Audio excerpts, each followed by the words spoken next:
اهلا الزينات ديالي، البومبات البوكوصات ديالي توحشتكم بزاف بزاف. والبنات اللي كيقول لي ما تعاوديش تقولي بومبا، غنقولها اختي ان شاء الله. تنقول اشهد ان لا اله الا الله واشهد ان محمد رسول الله ومشي عند الله اختي. ديما غنبقى نقول بومبا، البومبات ديالي، الزينات ديالي، البوكوصات.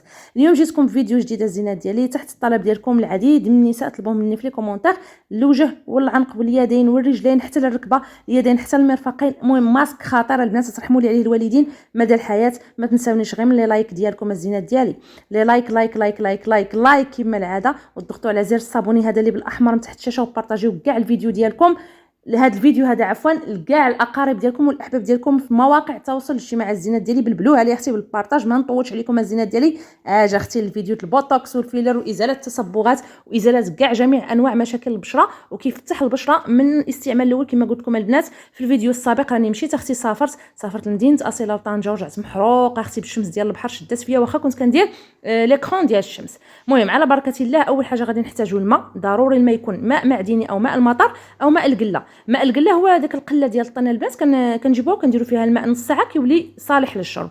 كنديروا فيه بطاطا وحده، يعني بطاطس واحده مقطعه، والرز اي نوعيه ارز عندك، سواء كلاصي سواء اصفر سواء ابيض، اي نوعيه سواء بسمتي، اي نوعيه ارز عندك في الدار كتستعمليها في هذه الوصفه هذه. كنستعمل هنايا حبه ديال بطاطا وحده متوسطه الحجم، وكندير عليها الرز غير عيني ميزاني هنا شي 3 ديال المعلقات ديال الرز، وكنحركهم بهذه الطريقه هذه. وغادي نوضعهم على النار الزينه ديالي. ما دوزيش الخط، خليكي تسمعي لا فيديو حتى الاخر. راني ما درتكش فيديو طوال راه فيه يلاه 4 ديال الدقائق صاحبتي، ما تقدريش تسنايها. يلا خبطي لايك راه كتقدري تكوني نسيتيه.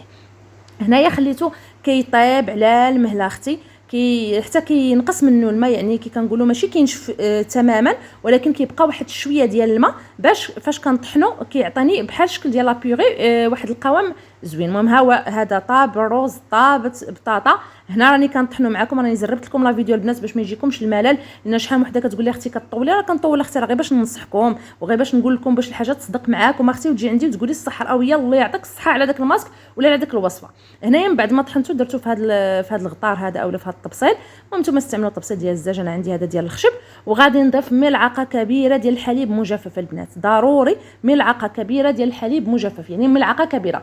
ممكن اللي ما عندهاش الحليب المجفف اولا نيدو تستغنى عليه وتستعمل يا اما نشا الذره، سمعوني مزيان، اللي هي مايزينا، هي نشا الذره، ملعقه كبيره من نشا الذره، اولا ملعقه كبيره من دقيق الابيض، من الدقيق الابيض اللي هو الفرصه البنات اللي كنعجنوا به. يعني من الافضل يكون ديال الحلوه، هذا كيكون مزيان. كنحركوا المكونات مع بعضياتهم كما كتشوفوا معايا.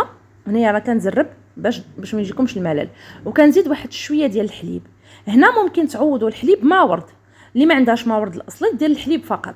وكنخلطوا اختي المكونات، يعني كنعطيكم شحال من وحده كتقولي ولا ما عنديش هذه ولا ما عنديش هذا، كنعطيكم البديل ديال هذا الماسك، هذا البوتوكس، هذا الفيلر اختي الطبيعي اللي غترحمي لي عليه الوالدين مدى الحياه. هانتي كما كتشوفي كنخلط بهذه الطريقه هذه الزينه ديالي، كنخلطو مزيان مزيان مزيان مزيان مزيان باش كيتجانس. راكم عارفين البطاطس كتعمل على تفتيح البشره، وكتعمل على ازاله التصبغات وازاله لي بوطون، داك الطبايع اللي كيكونوا عندنا ديال الحبوب، او ميم طون كتحيد لنا حتى الكلف.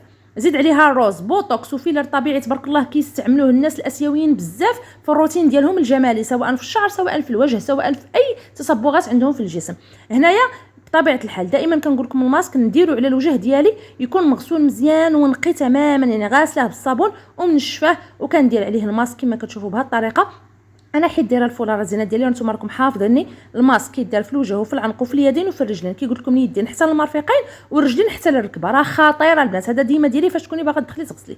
هنايا من بعد ما دازت 20 دقيقه حتى ل 30 دقيقه، يعني حتى كينشف ليا الماسك تماما، كنغسلو معكم. المهم راه بينت لكم زعما راه كندير الاسفنجه. المهم مشيت غسلت وجهي مزيان، من بعد هنا كنرطبو بنيفيا سوفت البنات. دابا هي حاليا اللي كندير، كتعجبني في الترطيب فصل البرد اختي، كترطب مزيان بالصحه والراحه الزينه ديالي. ما تنساوش تبارطاجيو الفيديو.